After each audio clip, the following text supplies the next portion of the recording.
I'm on a bit of an HP streak recently, maybe not only for videos, but for myself. I've actually been daily driving 2 back-to-back HP laptops, and I'm just loving it.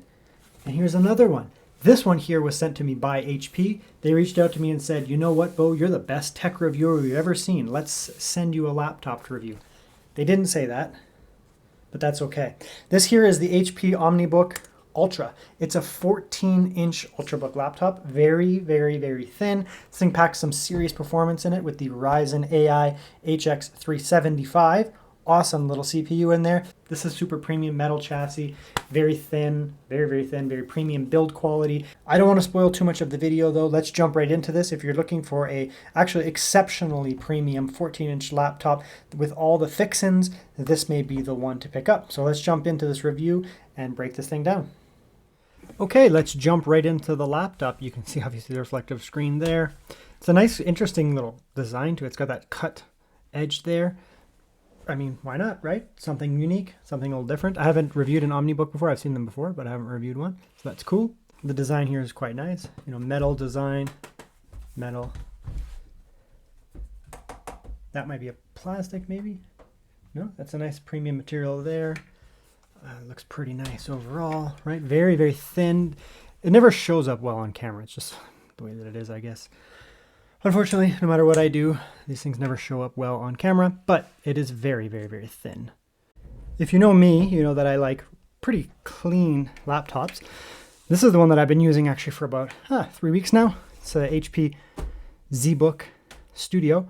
This thing is crazy. It looks so kind of like muted, just like such an unassuming laptop, but it's got an ATA 4000 in it, so it's very thin. This has a very similar look to it, right? So obviously HP is on these at least going for a very similar style where they're relatively muted, right? Like you can get a lot of power in a machine without making it look like a Gundam or a jet engine or something like that. So it has a very clean look to it, very light, despite being quite metal. So you're going to get some weight on it, obviously, because it's metal, but yeah, 1552 grams. Extremely firm in the hand when you're trying to bend it. There's absolutely no chassis flex, completely silent. When doing that, you get a little print on there too. The port selections are interesting here too. So you do get your headphone there. You get a little tucked away USB-A. That's nice. Keep it a little sleek. That's just showing you that. And then you actually have 2 more USB-C. These are both Thunderbolt 4 ports. This is actually going to have Thunderbolt 4, even though it's AMD. AMD, I guess in the past, was often going with USB 4. I've been seeing Thunderbolt 4, like truly, you know, registered, copyright, trademark Thunderbolt 4 popping up on AMD laptops. So that's neat. And you do get 2 of them there. One of them's on an angle, which you may think is a little strange, but it is. I actually was using this, like I've actually had it for a day or 2 already, and I was using it already, and having that plugged in on an angle, it's actually nice because you don't have this wire coming off here where your hand would be. It's coming off there, so it goes away from you. You can tuck it away, but it's not on the back. You know, there's not necessarily always a way for them to put I/O on the back. That's about as close as you could possibly get. Have a wire tucked away, which is actually quite nice. I like it a lot.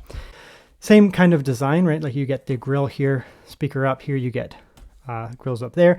This has a black kind of plasticky, but still very nice keyboard.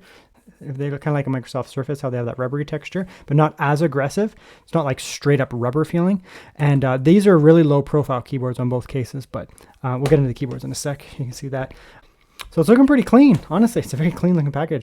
Okay, to get inside, I actually haven't gone inside yet. I just put it under here, gave that a little torque like that. Then you don't have to basically pull on it too hard. Give that a little go, get a little separation there. Yeah, something like that. And then I'm going to work my way around. These like kind of thin laptops with the metal design, they actually are very easy to get into. It's just the initial getting this in can be a little tough.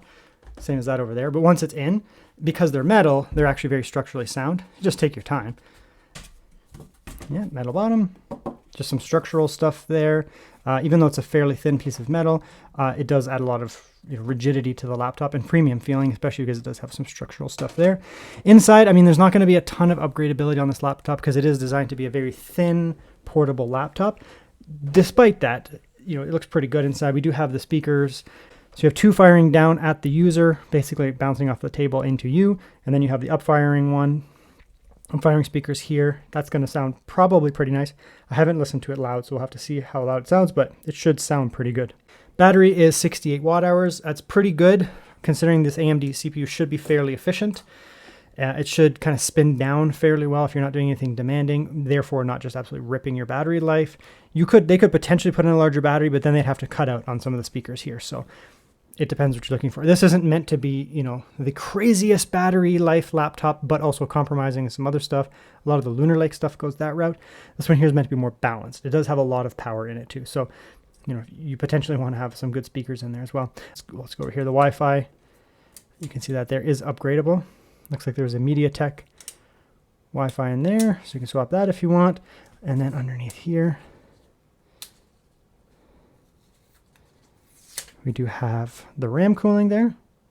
Looks good. So we have pretty good cooling overall. One heat pipe, but it's a fairly large area heat pipe.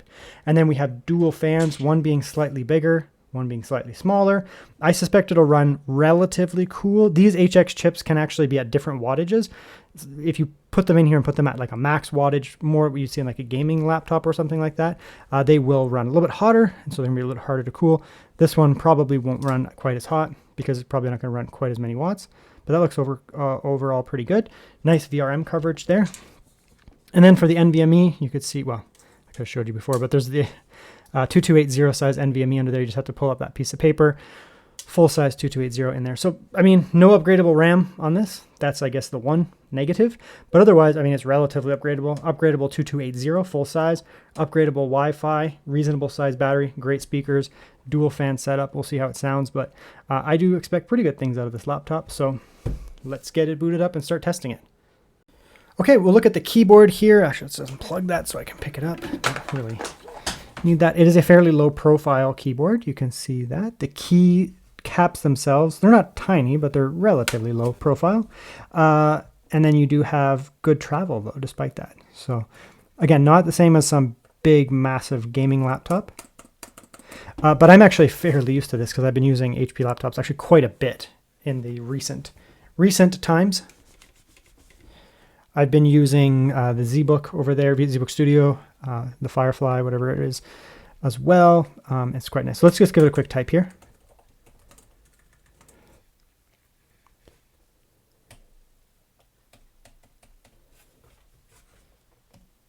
And there's a little bit of backlighting. Good. I don't like tons of backlighting, just a little bit, because when it's nighttime, you can't really see it now, but it's nighttime outside, nighttime inside. You kill your lights, you do get a little bit of backlight, just enough so you can see your keys, but it's not going to blind you. Let's do a quick typing test here.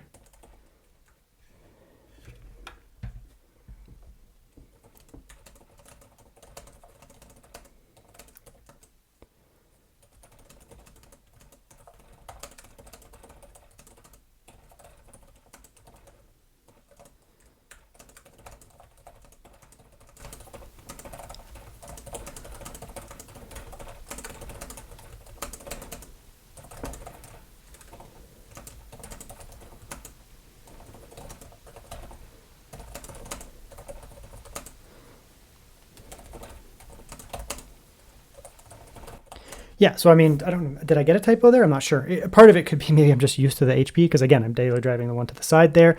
But it's also just a nice ass keyboard, right? Like, I'm very picky about my keyboards. If you watch my reviews and you see my keyboard analyses, I'm pretty picky, to be honest. So I'm just gonna bring this in. This is the other one, my laptop. This is the HP ZBook Studio. Still make these, obviously. This is a last year's model, but same idea. Same type of keys. This is a little bit different in terms of like setup, in terms of the fonts and that, but they look slightly different in terms of the color. The actual keycaps are slightly different texture. This is a little bit rubberized. This is a little bit plasticky. I actually kind of prefer this, but they're both fine. But they're both super snappy, super snappy. And you get that on both here. I like that. Glass trackpad over here, massive kind of thing. And this one should be roughly the same. You can see it does have a glass or acrylic or something covering it, which makes it nice and smooth, very precise, and a nice sharp click, which I like. I don't like mushy, gross, silent trackpads. I actually very much dislike it. So for me, that's quite nice. So inputting into this laptop is very enjoyable. I guess the only way you could possibly make it better, would make a bigger laptop with more travel. But I'm not even sure if I like that anymore. I mean, someone who's like a MacBook user who's used to like ultra low travel keyboards that kind of, I guess, I mean, they kind of suck, but they come to this, they would feel comfortable on this. Okay, so let's go through the specs here. We can have a look. I'll just do it on the HP website. We do have the HX375 processor. It's basically the same as the 370. However, the 370 has 50 NPU tops, whatever, for doing AI work. This is 55, so it's the same basic CPU, same clocks and everything. It's just the AI neural processing unit is boosted. 32 gigabytes of RAM. It's fast RAM, 7500 mega transfers. It's good because we're running a iGPU/CPU, an APU.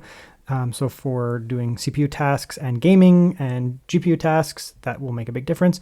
1 terabyte SSD. This one actually has a 2 terabyte SSD. It's fine. It looks like it comes with cloud services, which is interesting.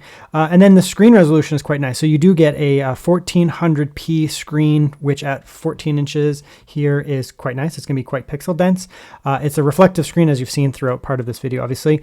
Very reflective. You can see there you do get touch. Usually reflective screens are glossy. So if you're in a super reflective environment outdoors, I mean, you generally don't want to get a touch screen laptop overall. Usually you want to go for an IPS or something like that, but that's nice. It's relatively bright, 400 nits. It is an IPS. It's not, an OLED or anything like that, so the blacks aren't going to be absolute. It's very nice looking. Does have 100% sRGB. You can see that, despite the gloss, actually that's not what I see. I see about that right there. Glossy IPS screens will have very good blacks and very vibrant colors to rival an OLED. They're not going to beat an OLED in the blacks. They will match an OLED in colors for sure, honestly. But when it comes to blacks, they won't. You can see here though that the refresh rate is only 60 hertz. So again, it's not meant for high level gaming and things like that. Although you can actually do high level gaming, but it's not meant for that. But it is 100% sRGB, good color space here. So you're going to see it's going to be nice and sharp because of that pixel density, obviously, and you're going to get nice vibrant reds. Not quite the same as a 100% DCI-P3, Pantone validated pure creator focused screen. This is more of a like mixed use screen. Going to be still amazing for content consumption and things like graphic design. I consider as long as I have an sRGB screen, I'm relatively happy. Once you get into a good sRGB color space, typically the greens also become very vibrant. A little brighter than that. Probably that's what I see there. Very, very nice looking screen.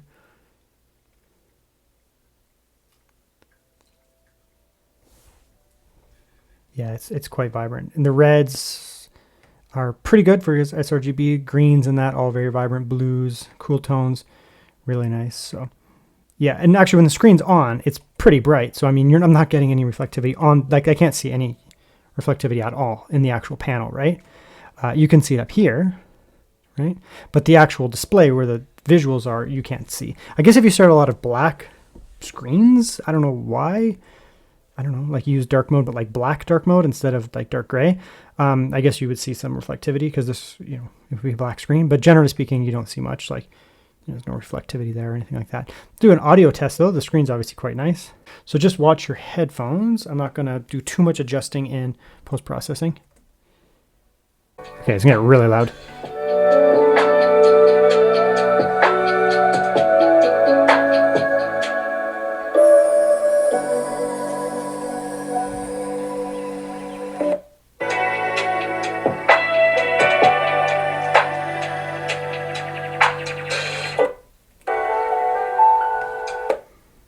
Yeah, so the speakers are very good, actually. I mean, again, you have up-firing speakers, you have down-firing speakers. It's a pretty serious setup in terms of speakerage. If you were doing like music creation on this, I mean, unless you use headphones all the time, but if you need built-in speakers, this thing, really good. It has a decent amount of like really low-end bass and lots of just general bass. So you're gonna get some thump out of it, very nice. It's extremely loud at full volume. They get up to like 90 dB. That's very, very loud. And there's absolutely no rattle or tinniness at that high volume. The whole spread of audio has no kind of hollowness to it. So these are exceptionally good speakers. So the screen is quite good. It's up to you whether you want glossy. I mean, that's your pick. But for consuming media and, doing graphic design type stuff, having a glossy IPS does increase the vibrancy of the colors a lot, actually, over a matte IPS. It's just the way that it is.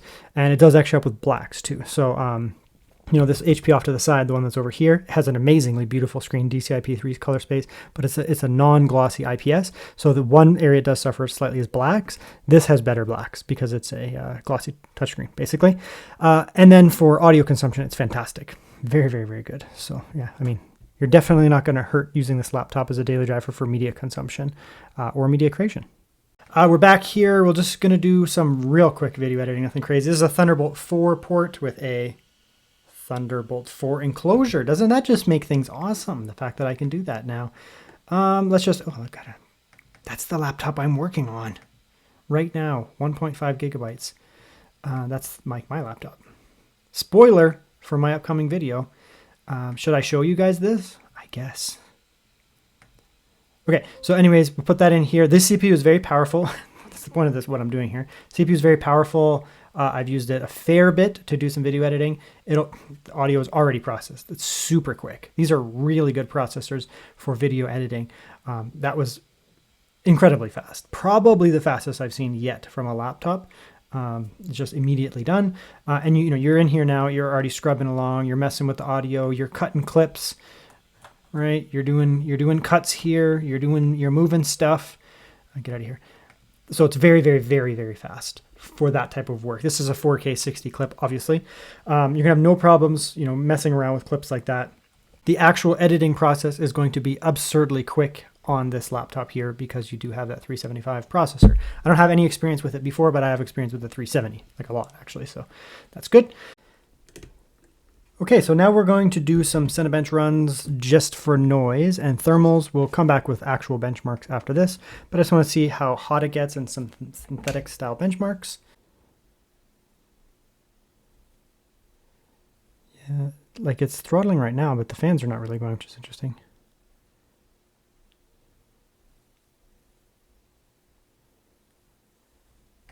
I mean, it's still getting a pretty good score too. What is that, 18,900. This CPU can do a little higher, for sure, in a thicker chassis when the fans are ripping. Yeah, I guess what it does, maybe it's the way that it's tuned, so it'll give you a little bit of time before the fans kick up. So it'll get a little warm, but it will still dump a ton of watts there, and you just will get, you know, a short burst of, you know, very quiet processing. And then as it runs and runs and runs, the fans seem to kick in a little bit there, just so that you don't just throttle to hell, essentially. So it's an interesting take. I've actually seen that on a few laptops recently where they don't immediately kick the fans up, because it can be annoying. You know, you click on something, you press a button in Windows, and then, you know, the processor does something, it gets a wattage spike, and the fans just go, and you're like, and then it stops. It's super annoying. So I think a lot of these laptop makers, I mean, these chips are powerful regardless. I mean, like that with basically no fans not doing anything was as powerful as last generation CPUs like the 8845HS, you know, 13700, that kind of stuff, 14700 under full load and full cooling. So I mean, that is a very impressive score considering how quiet it is. Sub 40 is like really quiet. My house floor is like 34, 35. At least in the winter and the spring, if the heat, you know, is on a little bit, just generally house noises. So it's pretty quiet. This laptop, the fans kicked up just a little bit, and now it's not throttling anymore. But it's so quiet. I mean, it is a double fan setup and huge heat pipe, so there's probably a lot of just ambient heat soak into that giant heat pipe, and then it can just gently blow the air out of it. Yeah, pretty impressive. It might get a little noisier if we're doing gaming or something, but overall, that's pretty quiet. Just looking at some benchmarks here, running the Cinebench again, you can see the score here is 19,200. Very good for such a low wattage CPU, such a thin chassis. That's some serious processing that you'd often find on gaming laptops from last year. So that's fantastic. Wi-Fi here is very good. It's about as fast as my Wi-Fi can possibly go. Just depends on what my network is like that day, but it's good. The included SSD is also very good. SK Hynix is my preferred brand. They are very reliable, very fast, very high quality drives, upper tier Gen 5 performance there. So very, very good. Battery life is actually good as well. Now, this CPU is very, very, very powerful, as you saw under the Cinebench scores. However, it does actually spin down or kind of lower its wattages when it's not under heavy load, which is important for battery life. You can see here, just hanging out here, full brightness, just kind of messing around in Windows. We're looking at a burn of approximately 3 watts, 3.3 watts. That will give you around 10 hours, something like that, maybe 10, 11 hours just kind of hanging out. Once you start really going into Windows, moving around, you'll probably get 9 or 10 hours. That's very good though, to be honest. And then I did some 1080p 60 YouTube here. Again, full brightness, everything just kind of maxed out there, hanging out. And here we're burning a little bit more, obviously, because we're doing buffering in that. We're burning around 7.3 watts. And that's still going to be good for, 8 hours, maybe 9, depending on what you're doing. So this is definitely the type of laptop that's going to last you for a full school day, full work day, and still have a little bit left over. The only time is obviously if you're doing gaming or you're doing 4K video editing, it's going to go a little faster. But typical daily use on an Ultrabook like this, you're going to get exceptionally good battery life out of this laptop, despite it being very small and very thin. Okay, here's a look at the built-in webcam. It actually started a little bit overexposed and then it brought it down, which is a good thing. I don't like super overexposed. I've actually been finding a lot of cameras recently in the past, I don't know, handful of videos that I've done are really overexposing. Not all of them. And this is one of the cases where it's not. Some people may like that because you can see, there's a lot more shadows going on. It's a little more dramatic, I guess. And if you have poor lighting, obviously overexposing is going to help with that. But I like the lack of overexposure because I want it to look like what I'm actually looking at here. Peel that off there. All right, that's probably, see, now it lightened it up slightly, but it's not overexposing it. So what I'm seeing here is it's not the fastest polling rate and it's not the finest resolution webcam, but whatever software is going on with the camera or whatever, it is doing quite a good job in terms of the exposure and the coloration. It's maintaining a little bit of color, despite the fact this is actually a fairly challenging scene for it. So yeah, I'm actually pretty happy with that webcam there. Now, gaming. Care what people say, we're doing gaming. Why? Well, it has the HX375 processor, and more specifically, it has the AMD 890M. So that's 60% scaling now, 1400p, so basically 1440p, little with some frame gen and that. We can play with the settings, like I said, as we go. And you're going to get a nice 34. I would probably personally lower the resolution or just increase scaling, whatever you want. You're going to get a nice smooth kind of console-like experience. I guess technically higher, 34. Most consoles these days are locked to like 30. Like that there. So a medium-low mix. Again, this is Black Myth Wukong. This is not like a 10-year-old game or something like that. This is also has baked-in ray tracing. Just so you know. If you don't know that, this game has forced ray tracing. It's not an option. You don't turn it off, you don't turn it on. You can turn on path tracing, but there's always ray tracing in this game. And look at that performance, 42. Again, we have a little bit mixed settings here. Some low, medium, some frame gen, that kind of stuff. This game actually, frame gen works very well. It doesn't feel, because there's like a delay in animation anyways. You can't tell that it's on. That's pretty good. Also, by the way, the laptop is silent. It's like massively quieter than even some of my gaming handhelds. I mean, there's music. 30, it's so quiet. I mean, they obviously tuned this to not be, absolute max peak performance of that chip. If you put it in a much thicker laptop, you could get more performance. But they've clearly tuned this thing to be very quiet, obviously. Like, it's very obvious what they're doing here. Let's go 1200p, just a slightly lower resolution. It's not hugely lower, just a little bit. Come in here. I guess we can, whatever, just leave the scaling as it is. Put it up to 60. Just like that. It'll probably just give us a couple extra frames. Yeah, just a few more. I mean, you're getting 40 FPS. You can lower it more. You could turn down those ones that I put to medium down to low. It's not a gaming laptop, but you can do some pretty serious gaming. This is Black Myth Wukong. We're at a game. We're playing a game that has baked-in ray tracing. Right. This is a GPU killer. This game is hard to run, and it looks good. Honestly, it looks fantastic.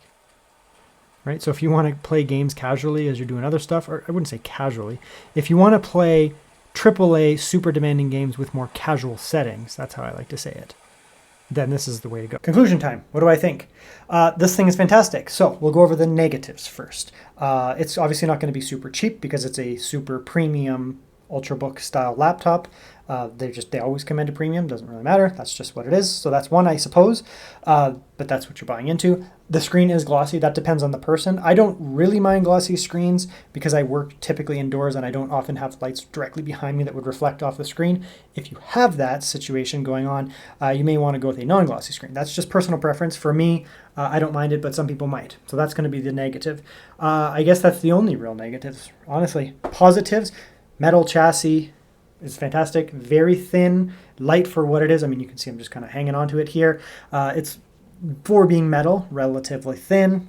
It has an awesome screen. As I said, it's glossy. But if you're okay with that, then it is an awesome screen. Very bright, looks fantastic. You have awesome audio in this laptop here. Really, truly awesome audio. Keyboard's fantastic. Trackpad is fantastic. The internals are pretty good too. You get pretty good upgradability for such a thin laptop with the upgradable Wi-Fi. Swappable SSD as well. I mean, it's just really, really nice. What more do you want? I'm using an HP laptop as my kind of daily right now. Not exactly this one. I was using a ZBook Fly laptop, which was a 14-inch, slightly different laptop. And now I'm using the ZBook Studio 16-inch. I mean, I just really like their laptops. I used to use HP back in the day. Actually, my first laptop, I believe, if I'm not wrong, was an HP. Pretty sure it was. Might have been an HP Compact. It's the same thing. But anyways, yeah, so it's a fantastic laptop. So if you're looking for something that is very premium, very, very, very premium, you are going to get the support of, if you are in North America especially, you're going to get support from HP and from, I haven't, had to warranty or anything like that, but from what I've heard and everything I've heard from other people, the aftercare support on HP is very good. And that for me is important, right? The fact that I recommend a laptop, for example, based on the specs and my experience with it, saying it's very good. Then you buy it and, maybe something goes wrong. I don't know, whatever. It happens to electronics and you don't have good customer service. That's a big issue for me. These guys don't seem to have that issue from what I've heard. And so you're buying into a very premium product, very, very premium product overall. And, you're going to get that support as well. It's fantastic. So that's the HP OmniBook Ultra. I think it's very nice. For the amount of watts they use, they do offer pretty impressive performance. So that's the guide there. Maybe you should buy it. You should definitely check it out regardless.